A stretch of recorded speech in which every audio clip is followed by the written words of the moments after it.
is Christina Marino, and I'm from the Downtown Diaries, which is a nightlife and entertainment blog that focuses on downtown Manhattan and Brooklyn, and it's pretty much just like a culture publication geared towards city night owls that like to go out.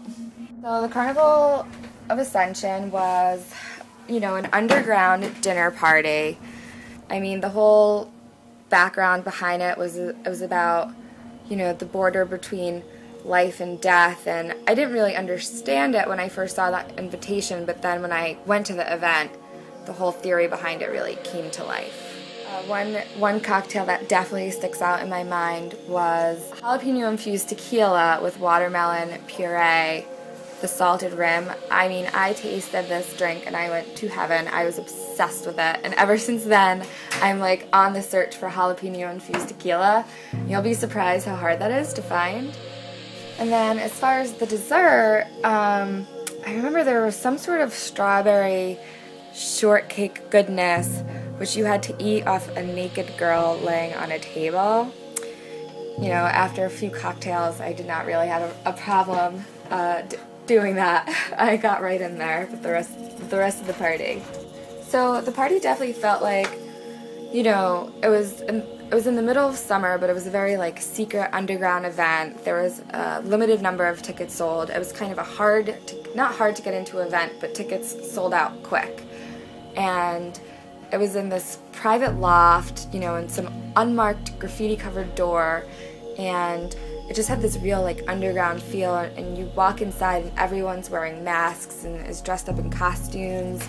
There's a girl on stilts walking around, and the whole party was like, this is why I live in New York, to come to this kind of shit. It's, you can't get that anywhere else.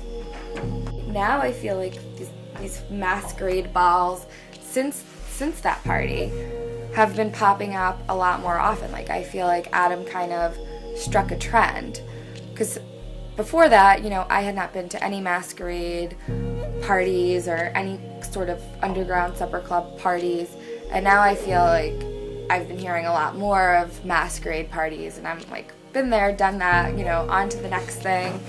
I do think that these underground supper clubs and parties are, I wouldn't say a new niche of nightlife, but almost a rebirth. This was probably, something that we saw, well, not me, but something that was very common in New York, back in the 80s, early 90s, and then it kind of went away, and now everything's revolving around these bottle service clubs and all these different venues, and like the true essence of underground New York has kind of faded away into the background. But I think, people are looking for that underground, not grimy, but just like that underground, like gritty New York feel. And that's what downtown Manhattan's all about. That's what people want to do. And it's like, you find out about a secret party, you get a text, and you're there. You want to know what's going on. So I think that, I wouldn't say it's a new niche, but I think there's going to be a huge rebirth of that, considering, right now there's not even any lounges or bars or clubs that have that underground feel. Everything is so mainstream and so just Euro, like Bridge and Tunnel. I mean, there's no place for like downtown kids to really party anymore. So the future of nightlife, I think we're definitely going to be seeing a lot more loft parties, these underground supper clubs.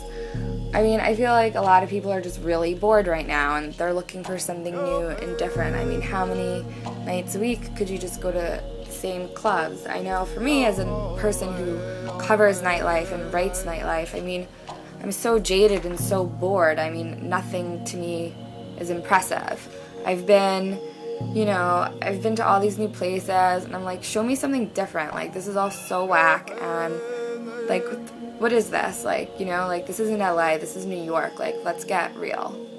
I mean, I think that the internet and these like small boutique creative firms have definitely changed, have changed the whole concept of word of mouth, because it's not so much picking up the telephone and saying, hey, there's a party, like, meet me on, Delancey and whatever. Now it's like Twitter, Foursquare, everything is on your BlackBerry or on your iPhone. You're constantly seeing where your friends are at, always looking for the next best thing when you're out at night. And it almost takes the fun out of it, because no matter where you are, you're always looking for, well, what's next? I want to be somewhere better. You're always striving to be at, the funnest, hottest party of the night. It gets very tiring. I think that, this whole new wave of social media has really changed the game as far as publicity, because it's also instantaneous. Twitter trends, and, if everyone's at an event, they're all tweeting about the event, and that's what you hear the next day in the blogs, and then eventually it gets filtered down to mainstream media sources.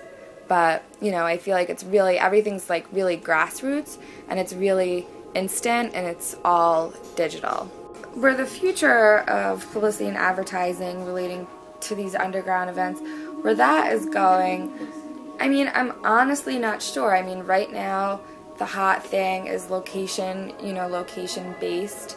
So applications like Foursquare, you're checking into different venues, and you could link that to Twitter, and you can link that to Facebook.